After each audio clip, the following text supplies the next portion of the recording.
আমার আল্লাহর দয়া বেশি, অনেক দয়া, এত মায়া।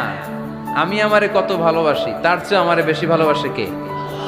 আমার আম্মা আমাকে কত ভালোবাসে, তার চেয়ে আমাদেরকে বেশি ভালোবাসে কে?